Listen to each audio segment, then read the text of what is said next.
umo na ahadi ambayo huwezi ukagusa kwenye mipaka ya mlima Sinai. When the 10 commandment was written,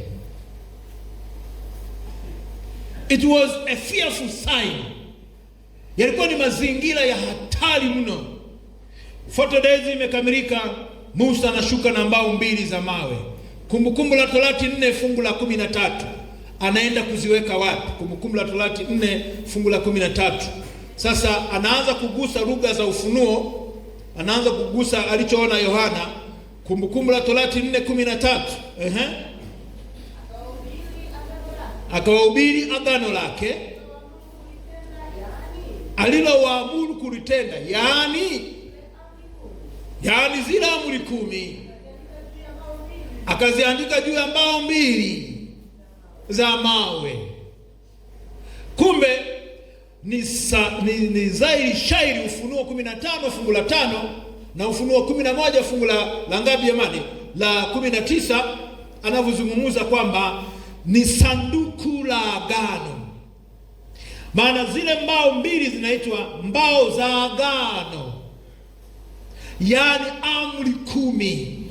Kwa amri 10 ni agano la Mungu na wanadamu.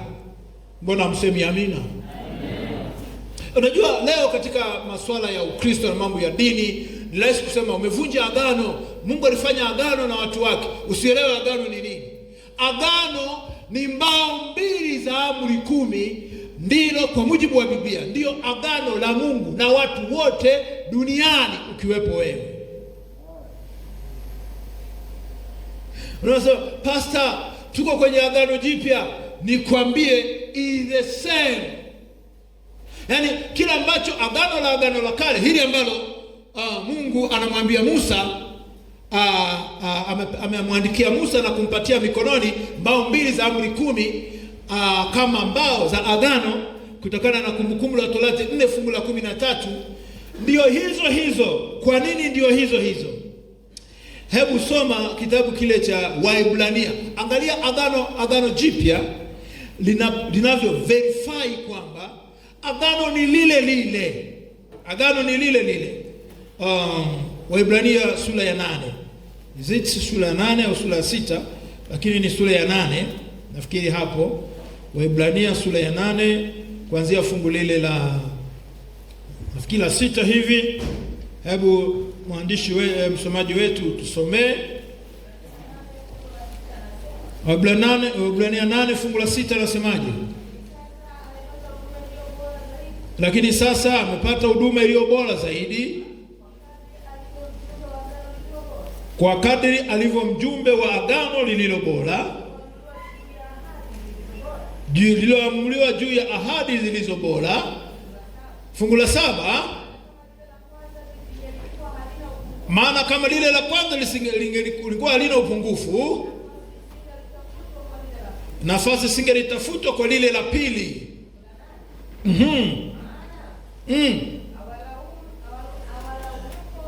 Anasemaje? Angalia, siku zinakuja, asema Bwana, nami nitawatimizia nyumba ya Israeli na nyumba ya Yuda agano jipya. Halitakuwa kama agano lile nililoagana na baba zao. Kwa ufupi, Wanaisraeli walivunja agano lile, hawakudumu katika agano langu, nami sikuwajali. Kwa sababu hawakudumu katika agano langu, sikuwajali. Maana hili ndio agano na nyumba ya Israeli baada ya siku zile za Waisraeli, asema Bwana, nitawapa sheria zangu katika nia zao, katika mioyo yao nitaziandika, nami nitakuwa Mungu kwao, nao watakuwa watu wangu. Haleluya! Nitaziandika, nitawapa sheria zangu katika nia zao. Leo hii utofauti ni huu. Kipindi kile ziliandikwa katika mbao 2 za mawe. Israeli walizivunja hizo agano la Mungu, na ndio maana Mungu aliwaacha kama taifa teule. Hakuwazingatia tena anasema hawa nilishindana nao, maana walinikataa mimi. Sikiliza, wana wa Israeli walipomkataa Yesu kama Masihi na kumsulubisha pale msalabani, hawakudumu tena kuwa taifa teule la Mungu. Wakawa wameshavunja agano la Mungu, mahusiano yao na Mungu. Likawa ni taifa la kawaida tu. Sasa kanisa la Agano Jipya anasema nitarenew commitment yangu, nitafanya agano na watu wangu. Sasa nitaandika zile sheria kwenye vibao vya mioyo yao. Kwa hiyo agano ni lile lile na watu ni tofauti. Kwa hiyo leo sheria za Mungu zimeandikwa katika vibao vya Mungu wetu, vya mioyo yetu. Ukisoma hapa chini leo hii, huwezi ukamfundisha mwenzako kwamba kuua ni dhambi, maana anajua. Why? Kwa nini anajua? Imeandikwa. Leo hii huwezi ukamfundisha mwenzako kwamba kusema uongo ni dhambi, kwa sababu mpaka vijijini kule ambako hakuna dini, uongo wanajua ni dhambi. Kwa leo Mungu alichofanya, ameziandika amri 10, ameliandika agano lake katika moyo wa kila mwanadamu. Leo hii wanamjua Mungu, si wanamjua Mungu, dhamiri na kushtaki tu kwamba hapa mwenzangu sijamfanyia vibaya, hapo lecturer wangu sijamfanyia vibaya, hapo serikali yangu sijaifanyia vibaya. Kwa hiyo Mungu, kinachomsumbua sana leo ni watu wanapokwenda kinyume na kanuni zake, sheria zake. Kwa sababu unapogusa sheria za Mungu, unamgusa yeye kwenye kiti cha enzi anapokalia. Isaya 6 fungu la 1 na la 2. Hebu tusomee. Nabii Isaya alimuona Mungu ameketi wapi? Mwaka ule aliokufa mfalme Uzia, alimuona Bwana ameketi katika kiti cha enzi kama Yohana alivyomuona. Yuko juu sana na kuinuliwa sana, na pindo la vazi la Mungu lilikuwa limejaza hekalu lote. Ndivyo ambavyo Isaya alimuona Mungu. Kwa hiyo leo tunaposema Mungu yuko mbinguni, na anatawala malimwengu yote akiwa katika kiti chake cha enzi. Katika kiti chake cha enzi, mahali anapokaa Mungu, kwa mafungu haya machache tu ya Biblia, hakai mahali kama wewe ulivyokaa hapa. Mungu anakaa ndani ya hekalu lake katika kiti chake cha enzi. Kile kiti cha enzi, chini yake kuna nini? Kimekaa juu ya sanduku, na lile sanduku ndani yake kuna nini? Kuna amri 10 za Mungu, kuna agano lake. Ndipo ambapo Mungu anapokaa. Sasa ndipo utawala wa Mungu unaanzia hapo. Sheria ya Mungu ni sheria ya ufalme wa Mungu. Kuiondoa sheria moja kati ya zile 10 ni kuattempt kumuondoa Mungu, which is impossible to any human being. Ni rahisi kusema usiwe na miungu mingine ila mimi, amri ya kwanza. Ni rahisi kusema amri ya pili inasema usijifanyie sanamu ya kuchonga. Rafiki yangu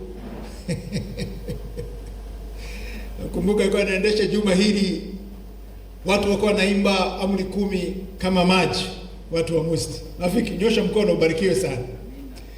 Ni rahisi kusema amri ya 3 inasema usilitaje bure jina la Bwana Mungu wako. It's very simple.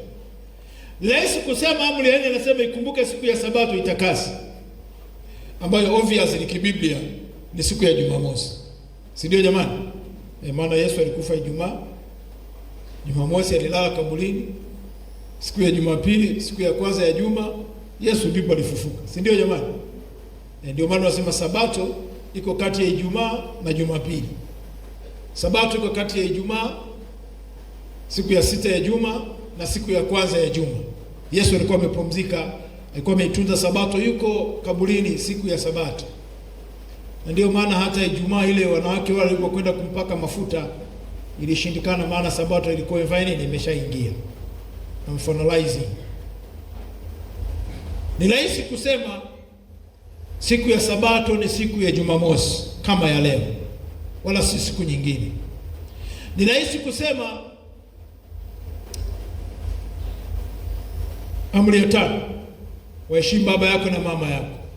Rahisi kusema usiue, amri ya 6. Rahisi kusema usizini, amri ya 7. Rahisi kusema usiibe, amri ya ngapi? Ya 8. Rahisi kusema usimshuhudie jirani yako uongo, amri ya 9. Ni rahisi kusema usitamani mke wa jirani yako. Hapo kwenye mke, nyinyi wanafunzi mnasema mko salama. Niwaambia hamko salama kwenye amri ya 10. Sababu huyo unayemtamani ni mke wa mtu fulani, atamuoa fulani.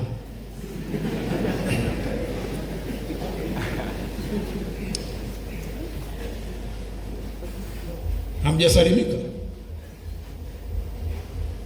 Maana ukimharibu huyo, unamharibu mke wa so and so. Sasa hayo mambo 10 ndio foundation ya government ya Mungu. Yaani Mungu analani maulimwengu yote kutoka mbinguni mpaka maulimwengu yote, sayari zote anaziongoza kupitia the 10 commandments.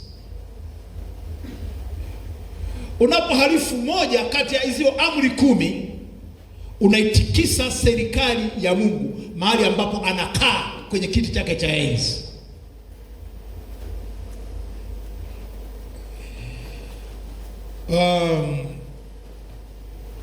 Hilo ndio tatizo ambalo linamsumbua Mungu.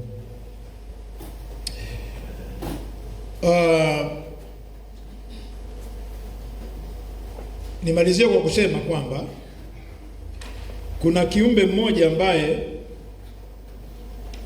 hapatani na sheria za Mungu. The devil, Shetani, hapatani na sheria za Mungu. Yeye alizikataa toka mbinguni. Ndio kisa cha kutimuliwa kule mbinguni. Alikataa kwenda kwa mujibu wa sheria ya Mungu kule mbinguni. Alikataa. Na ndio maana katika Ufunuo sura ya 12 fungu la 7, hatutasoma haya mafungu mpaka fungu la 9, alipokwenda kinyume na utawala wa Mungu, alifukuzwa mbinguni. Na alipofukuzwa mbinguni, Shetani akaja duniani, sheria za Mungu. Akaenda kwa Adam na Hawa, walikuwa wamepewa sheria nzuri pale. Ukisoma Mwanzo 1 Mwanzo 2 fungu la 18 na fungu la 17 na 18, Mungu alikuwa amewapa Adamu na Hawa sheria ya kutokula mti wa ujuzi wa mema na mabaya. Shetani akasema, Mungu huyu aliyesema mtakula kila mtakufa, hamutakufa. Nyewe vunjeni tu hiyo amri. Niwaambie, Hawa akala lile tunda, akashare na Adamu. Na leo ndio tatizo ambalo linamsibu Mungu, utawala wa Mungu.